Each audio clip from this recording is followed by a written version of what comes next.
Hello and welcome to my Empire of the Sun video playthrough, instructional playthrough series. My name is John, and what I'd like to do with this video series is to teach you guys a little bit about Empire of the Sun in context of a real game that I'm playing against a gentleman from Montreal named Benoit LaRose. He and I are playing right now, and then we're exchanging Vassal. We're playing via Vassal, which is, of course, a software program that allows you to play um, board games, almost more specifically GMT board games, well, board games in general, but GMT board games, in this particular case, this particular board game, via email. So what happens is that we make moves, we open the log, we make our moves, we save the log, put it in a Dropbox, he accesses them, he opens the log in Vassal, the log plays forward with all my moves, and then he makes his response, he uploads his log, and so on and so forth, and so on. So what is going to happen over the next video, a few videos, and there's going to be quite a few videos because we're actually going to be following and playing through an entire game. And the videos hopefully will be fairly short, not too very long. Maybe at most 30 minutes, and some of them will be as short as 5 minutes, in which I'll take you step by step through all our moves. Okay, so just by way of introduction, let me just show you a little bit of what's going on here. This is, of course, Empire of the Sun. We're playing the 1942 campaign scenario. We're starting in turn 2, not turn 1. Most serious games of Empire of the Sun, being experienced players, tend to start on turn 2. Okay, so we'll start on turn 2. Just by way of introduction, really quickly, what are you looking at here on the board? You're obviously looking at the Pacific Theater of Operations in the Second World War. Just to show you what side is which, I'm playing the Japanese player. My esteemed opponent, Benoit, is playing the Allied player. The Japanese pieces are the yellow pieces you see here, the yellow pieces and the white pieces. Now, the yellow pieces are actually what's called Japanese Army pieces, and the white pieces are the Japanese Navy pieces. Okay, and you might say, well, what's the difference? Why is that a big deal? And it is a big deal later on in the game if something called inter-service rivalry comes up, and then it's going to make a difference. But when we get there, I'll tell you what the inter-service rivalry means. But until then, I'm just gonna leave it at that. All right. So the Allied pieces, let's see, are more colorful. The green pieces here, are U.S. Army pieces. Okay, the blue ones are U.S. Navy pieces, and the orange pieces you see here are Dutch. This is the Dutch East Indies, now Indonesia, of course, Dutch East Indies. The brown or tan colored pieces are Commonwealth pieces. Okay, they're the brown color inside the NATO infantry symbol here indicates they're Indian pieces. If you look here, there are pieces that are have a yellow. You see here there's a yellow color inside the NATO symbol for the infantry. That's Australian. And later on, you'll see there are going to be British pieces that are coming in. They're orange on the inside. I don't think there are any right now. Okay, there aren't any right now. Okay, so that's basically what's what with what colored pieces go with what. All right. So what I'm going to do now is I'm going to go ahead and show you what happens next. Okay, I've drawn 7 cards. This is a card grouping game. So what happens is that the entire game is run by cards. I have a hand of cards. I play a card, and that directs the action on the board. Okay, so you don't have a card, you can't move, you can't do anything. So you have to have a card. Japanese have 7 cards. They start with 7 cards. The Allies start with 5 and 2 passes. So there are chances for the Allies to pass at 2 of them. All right. So let me show you a little bit of what. Let's see. Okay. So I'm going to go ahead and play a card now. I'm going to go ahead and play my card. And as you can see here, real quick, I've played this card that looks like this. This is the East Force Conquest of Celebes card. You can see that. And I've played that card, and I want to show you what the card means and what everything how it moves the game forward. Okay, so this is a military card. This is a military card. Whenever you get a card or you play a card, you can play it as what they call an OC or an operations card, or you can play it as an EC or an event card. When you play it as an OC card, you only pay attention to this number here, the big 3 on the upper left-hand corner. The rest of this is ignored. You ignore the rest of it. If you play it for the event, if you play it as an event card, then you look at everything down here. And if you're going to play it for the event card, you need to follow all the instructions on the event card, including things like any um, any limitations it might have, things that it allows you to have, so maybe bonuses that it allows you to have, and bonuses and limitations that it might impose on you. All right, so that's that. That's what that card is about. Okay, so I've played that card, and I have played it as an EC, as an event card. Okay, so the first thing we do when we play a card like this is we have to activate the headquarters. And if you look real quick, if I show you real quick here, you can see the Japanese have 3 headquarters on the board, and you can see one of them up here. You can see it's the combined fleet headquarters. This one up here, there.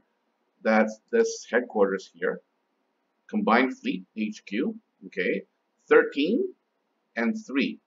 The 13 is something we call the range. Okay, that means it can quote unquote activate units that are within that range. If it's outside the range, you can't activate it with this headquarters. You have to use somebody else.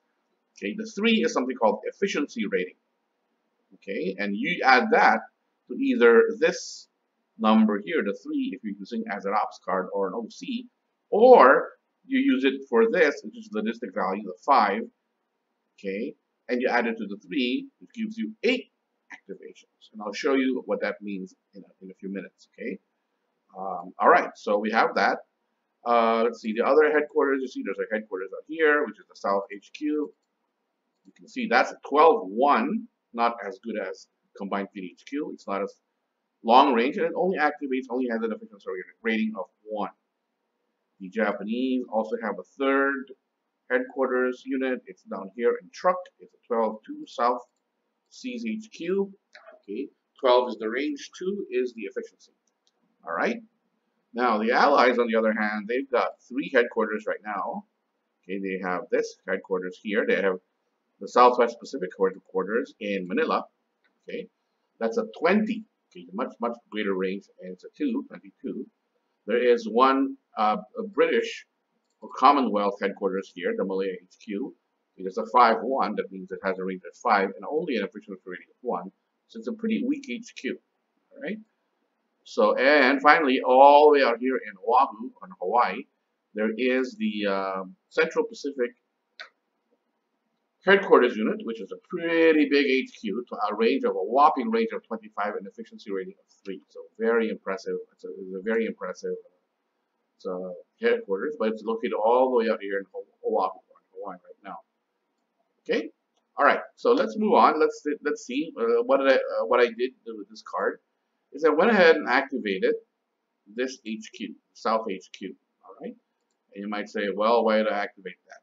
Okay, well, because if you look here, it says the activation, South or South Seas HQ only. So I can either activate this or activate this HQ, the South Seas HQ. I cannot activate the Combined Fleet HQ if I choose to use this as an event, which I have chosen to do so.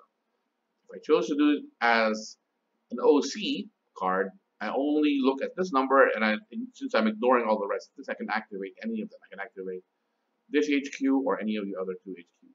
But in this particular case, I've decided to activate as an event card and work within the limits of the event card. Okay, so I've decided to activate this thing, which is the South HQ, and the logistic value is 5, as you can see. Logistic value, you take that number and you add it to this number, which is 1, and that gives you 6 activations. So I can activate 6 units for movement. So what does that mean? That means if I activate a unit, I can move it, all right, in this particular turn. Anything I don't activate, I can't move, okay?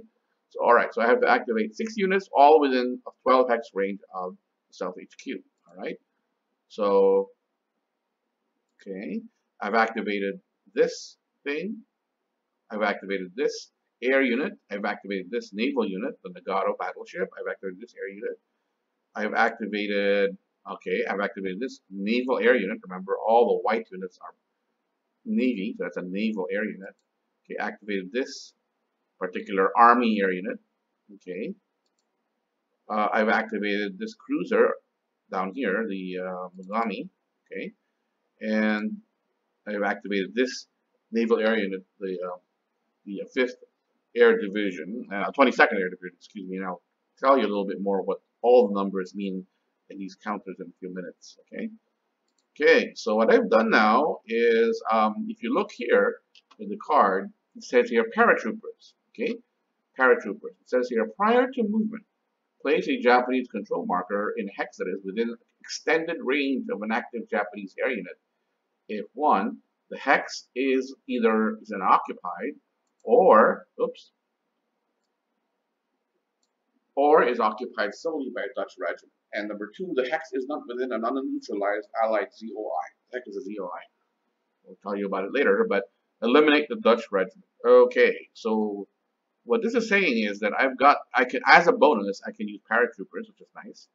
Japanese paratroopers have come in, and what it says is within extended range of an activated air unit, not within an uncontested Allied air zone of control. All these air units, Japanese and Allied, have what they call a zone of influence, which goes out to 2 hexes out of the air unit. So this thing has a ZOI, or the zone of influence goes up this far.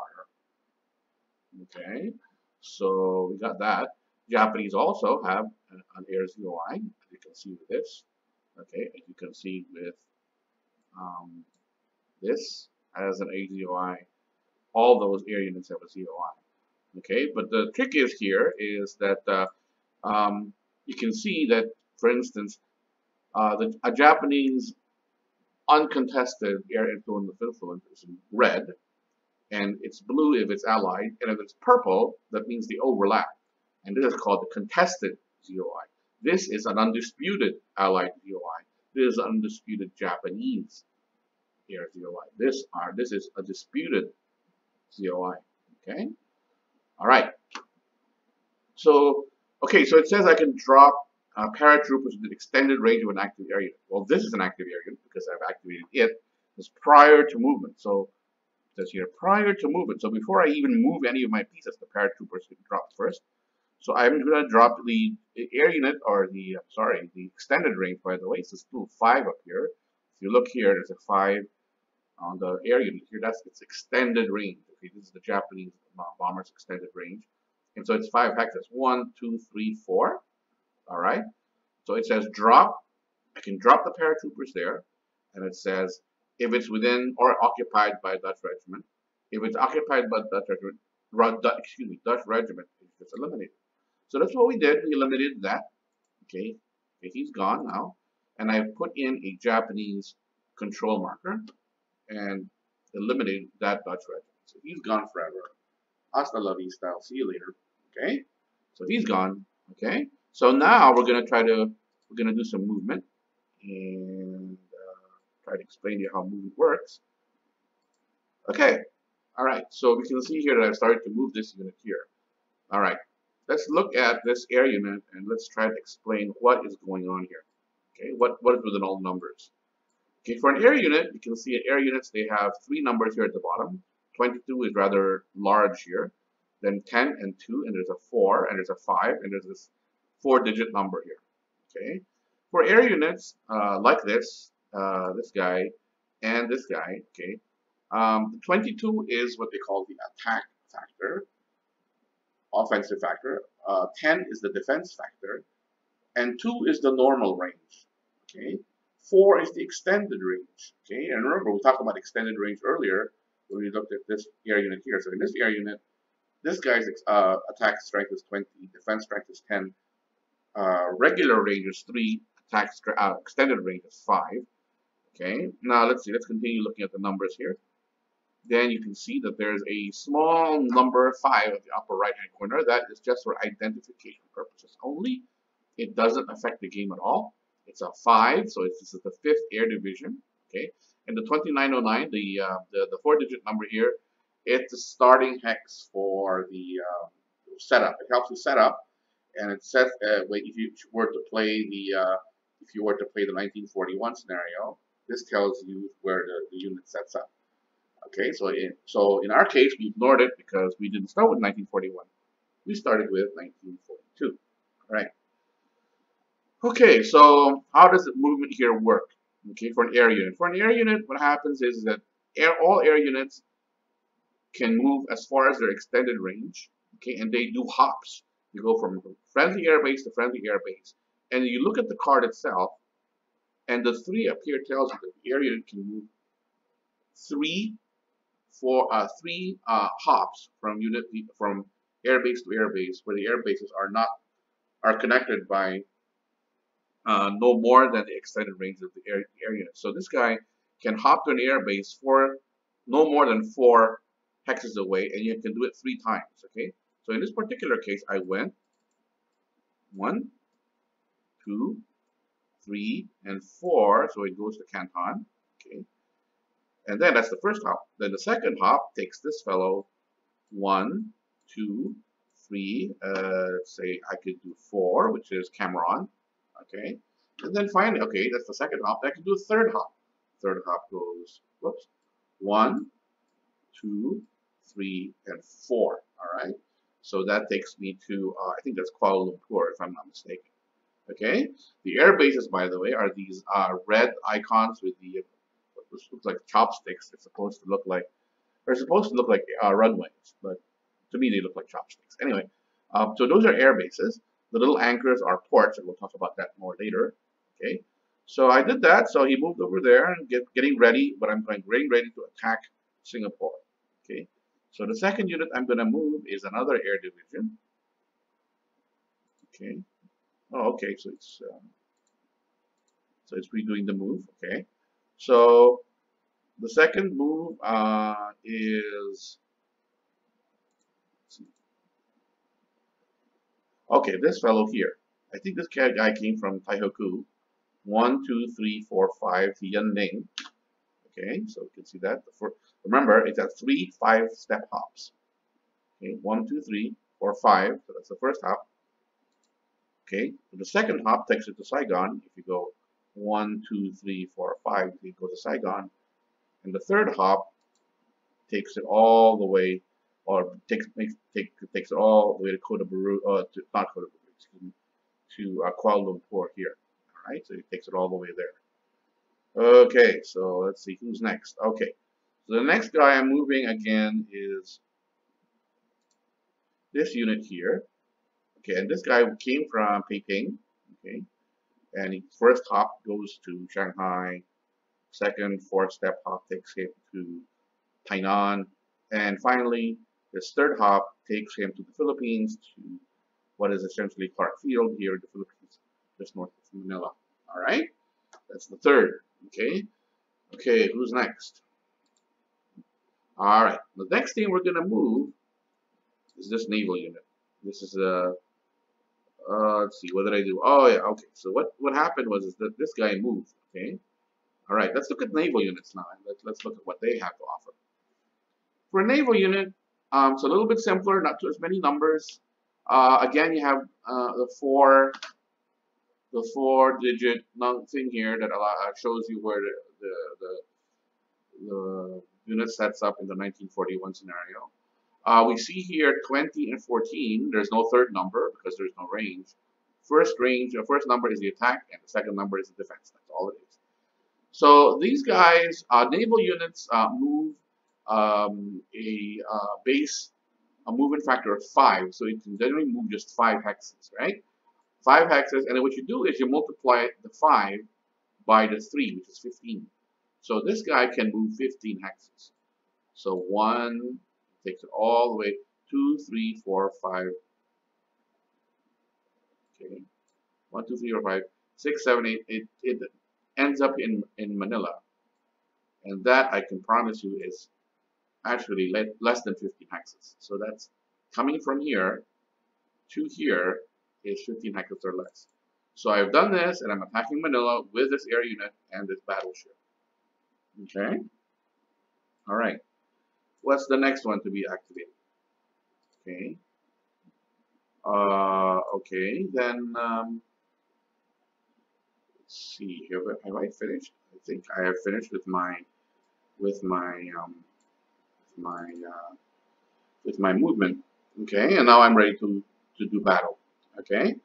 Ready to do battle, and what I'm going to do is I'm going to stop the video right here because the battle is going to take place. I'm going to hand the play over to my opponent for him to actually resolve the combat. Okay. So why am I doing that? By the way, I should talk a little bit about strategy here while I have your attention. Why have I decided to do this? Why have I decided to attack Manila and Singapore, and what's the strategy behind that? What I've done here is I'm going to try to wrest air supremacy or give myself air supremacy in Southeast Asia. And what I'm doing is I'm going to try to eliminate the air units here. Eliminate this guy and eliminate this fellow over here. Okay, this air unit here and this air unit here. Eliminate them. Why is that important? It's important because if I eliminate them, then I have undisputed air control over Singapore and Manila. And what that will do is it will isolate these HQ units. The HQ will have, if you note, if I eliminate this, just to show you, if I'm successful in eliminating this, you will notice that there is an undisputed air zone of influence over Manila, which essentially traps this MacArthur's headquarters, and it can't do anything. It cannot supply any units, and it cannot activate any units. So it essentially paralyzes the allies. Okay, so the same thing here. All right, that's why I'm doing that. All right, in the next video, we will show the combat results and what happened and all the rest of it. Okay, so thank you for your attention. It's about a 20-minute video. I will see you in the next video. Thank you.